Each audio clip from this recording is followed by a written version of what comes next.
Assalamualaikum warahmatullahi wabarakatuh. Selamat beraktivitas ya guys ya. Semoga sehat walafiat, rezekinya selalu dilancarkan ya. Nah, di kali ini kami lagi motong rambut bocil yang telah dirusaki oleh gurunya. Nah, di sini kami menyesuaikan bentuk kepalanya sebab yang di atasnya sudah rusak ya, terlalu pendek. Kami melakukan sisir berdiri supaya cepat dan hasilnya juga rapi. Nah, kami menggunakan sisir berdiri ini kami sesuaikan dengan bentuk kepalanya. Terus sudah itu kami lakukan dengan tuas naik atau kosongnya. Itu melakukannya harus berhati-hati, tidak tergesa-gesa. Istilahnya itu dengan feeling atau dengan perasaan ya.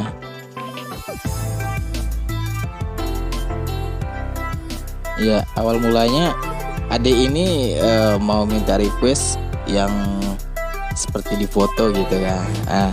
Tapi saya bilang, aduh kalau kayak gini rambut muda harus dibotakin ini ya. Langsung merubah raut wajahnya itu kayak mau nangis gitu ya guys ya.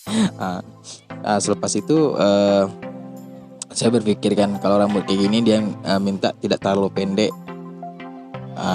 Jadi saya mulai berpikir di sana, sesuaikan kerjakan dulu yang bagian sampingnya, nanti aja pikir yang di atas gitu kan.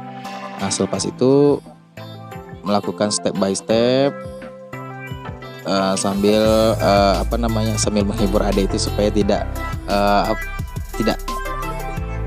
merasa tertekan gitu setelah saya bilang rambutnya dibotakin aja gitu. Nah, alon-alon kemudian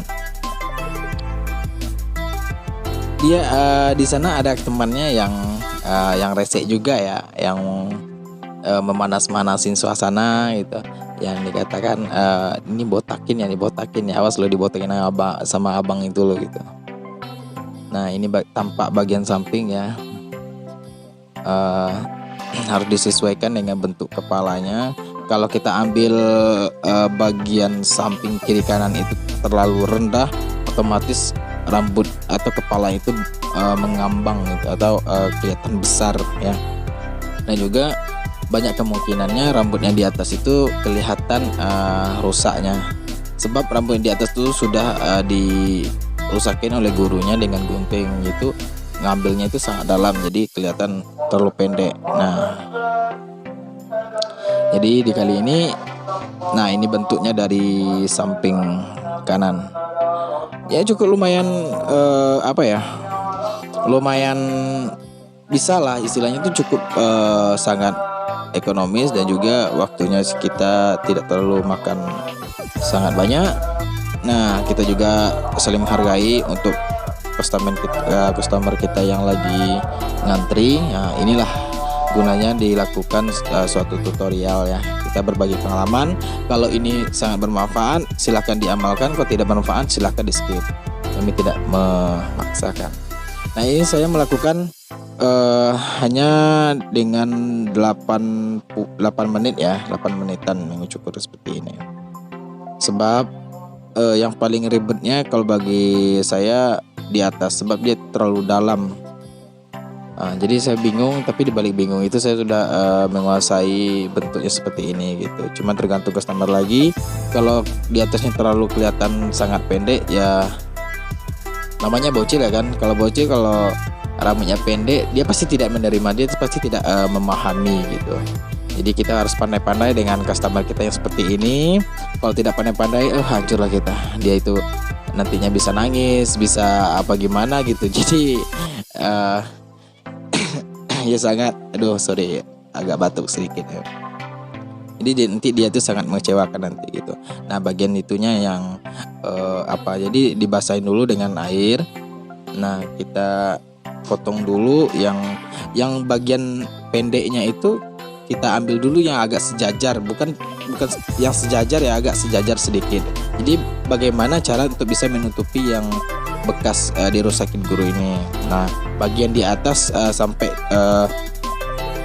agak pertengahan sedikit, belum nggak sampai ke bagian poni, itu tidak saya ambil dengan secara merata. Ponisnya saya potong sedikit saja agar dari depan kelihatannya panjang, dari samping kelihatannya agak merata gitu. Jadi tidak gimana ya, bagian dari ponis agak itunya agak ke belakangnya itu saya ambil agak sama panjang dengan rambutnya rusak itu. Jadi dirapikan aja itu dulu. Tapi kalau bagian ponis ini tidak saya ambil terlalu panjang, sebab adik ini nanti kelihatan rambutnya terlalu pendek. Nah, nanti bagian poninya itu kita tipiskan aja dengan gunting sasa. Jadi tidak terlalu tebal, tidak panjang, dan juga tidak monoton nanti hasilnya gitu. Nah, kelihatannya mukanya udah nggak enak lagi ya. Udah nggak enak lagi mukanya, udah tegang. Sebab ada temannya yang jahil di sana. Membuat suasana dia itu nggak enak ya, lagi nggak mood lagi gitu. Nah, jadi kayak gini, saya ngambilnya tidak terlalu panjang bagian poninya ya, agar supaya yang rambut rusak di atas tadi itu bisa tertutup kelihatannya. Nah, tapi yang kalau rambut yang seperti ini tergantung permintaan customer kita.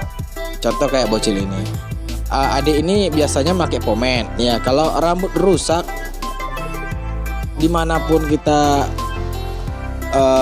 rapikan ya sesuai dengan permintaan dia ya, sesuai dengan permintaan dia. Kalau dia minta jangan terlalu pendek, enggak, kalau udah dirusak itu tidak usah dirapikan aja bang gitu. Maksudnya jangan terlalu disejajarkan yang dengan itu, biarlah yang pendek itu, yang penting yang ini bisa menutupinya gitu. Biasanya kalau rambut udah rusak seperti itu wajibnya ya pakai pomade ya, agar bisa menutupi banyak kemungkinan tidak kelihatan rambut bekas rusak dari guru itu. Nah, ini temannya lagi. Nah, ini step terakhir, merazor atau kalau bagi saya itu mengkerik ya. Kita buang rambut-rambut yang di samping. Nah, ini kelihatan di samping ya. Biasanya dia itu mau cukur rendah gitu. Kalau bahasa orang sini cukur 2 jari ya. Ya, diingatin sekali lagi, ini hanya pangkas kampung dan juga bukan barbershop dan juga bukan menggurui atau digurui. Kita hanya saling berbagi pengalaman dan pengetahuan, itu pun cukup bagi kami. Kalau berbagi uang bagi saya alhamdulillah kalau bisa, tapi lebih bermanfaat bagi ilmu. Sebab ilmu itu tidak tara dan tidak habis-habisnya. Tapi kalau bagi uang 100.000 satu hari itu bisa kita lenyapkan. Apalagi 1 jam, jangankan 1 hari. Nah, itu dari saya. Mudah-mudahan dengan pengalaman ini bisa bermanfaat bagi kalian dan juga bisa diterapkan. Kecepatan waktu itu tergantung dari teman-teman semua. Pengen mendapatkan penghasilan yang pas dengan hasil yang memuaskan, rapi, dan sesuai dengan keinginan customer, itulah pilihan kita. Oke, sekian. Assalamualaikum warahmatullahi wabarakatuh.